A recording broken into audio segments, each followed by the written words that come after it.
There's some interesting challenges with thinking about restorative justice, mercy, and forgiveness, as well as punishment and justice, and exactly how those take shape.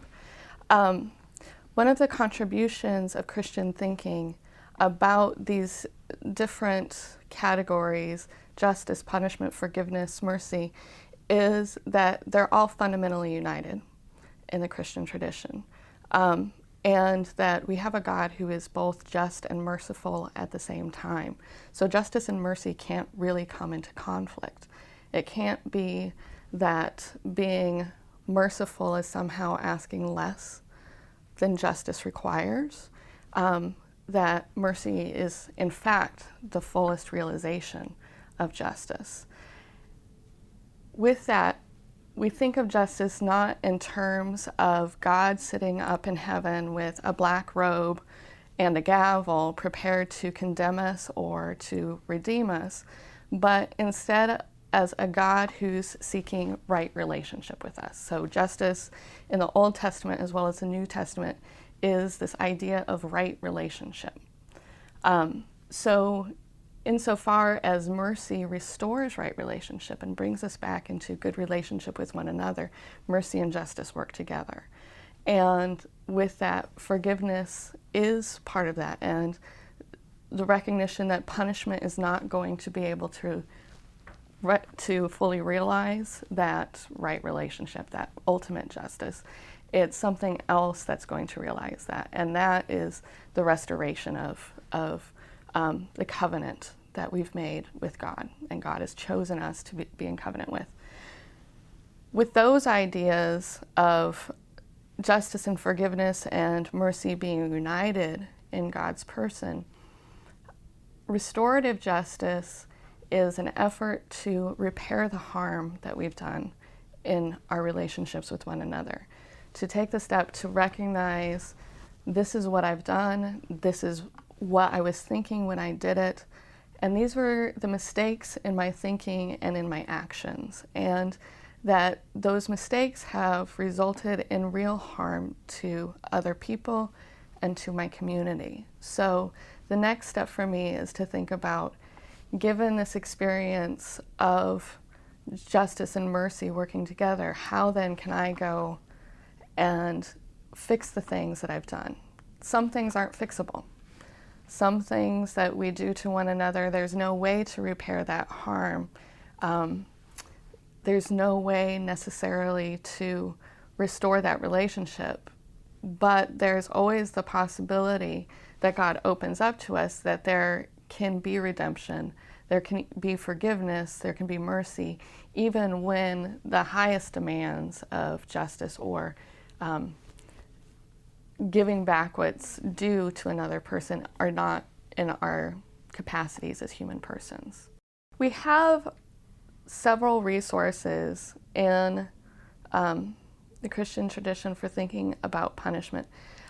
I think the thing that comes up most often is what's called the lex talionis, an eye for an eye, a tooth for a tooth. And when we hear that, and the way that it's used commonly in our culture is to say that, all right, you've poked out my eye, that means I get to poke out your eye. I have the opportunity to hurt you, I have the opportunity to harm you because you have harmed me. And so that seems to give a license for inflicting pain on another person as their punishment. When we understand fully the interpretation of the lex talionis and what it meant in the times of ancient Israel in Jesus' life as well, that it was actually meant as a restriction upon punishment. And so we think of an eye for an eye, a tooth for a tooth, and what it's really saying is you can take no more than an eye, you can take no more than a tooth. And often we can see in the Old Testament as well ways in which other punishments were laid out that placed restrictions and said, you have, the punishment could go up to an eye, but this is a better option. And so you have cases of fines and other penalties that are available for us. So That's one thing to think about in terms of what's commonly misused in the tradition. The other is to remember that in the Sermon on the Mount, Jesus takes an eye for an eye, a tooth for a tooth, and reframes that in terms of the necessity of forgiveness, and that he encourages his disciples to say, an eye for an eye, a tooth for a tooth, that's what it says in the law, but I say to you, love your enemies.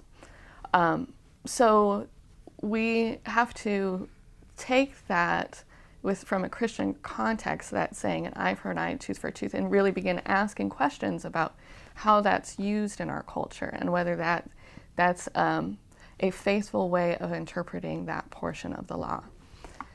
The other thing to think about in terms of punishment is, what is the purpose of punishment? We have lots of different purposes of punishment that are used in our criminal justice systems, in our judicial systems. The most commonly used justifications for punishment are deterrence. So I'm going to punish you in order to keep you specifically from doing what you've done before. It's like if you have a child who has stolen a cookie from the cookie jar, I'm going to slap your hand, and next time you're not going to steal something from the cookie jar. Or I could be punishing you for deterrence in order to keep somebody else from doing what you've done. So you steal a cookie, Jimmy sees you steal the cookie, I slap your hand so that Jimmy knows that if he goes to steal the cookie, he's going to be slapped as well. So it keeps Jimmy from doing that. Neither of those reasons for punishment can be justified from a Christian perspective, because what they do is turn the person who's done something wrong into an object to be controlled. And we don't see that person anymore as a real person who is perhaps making a wrong decision, but we're manipulating them in ways that deny their capacities to make reasonable decisions for reasons other than coercion.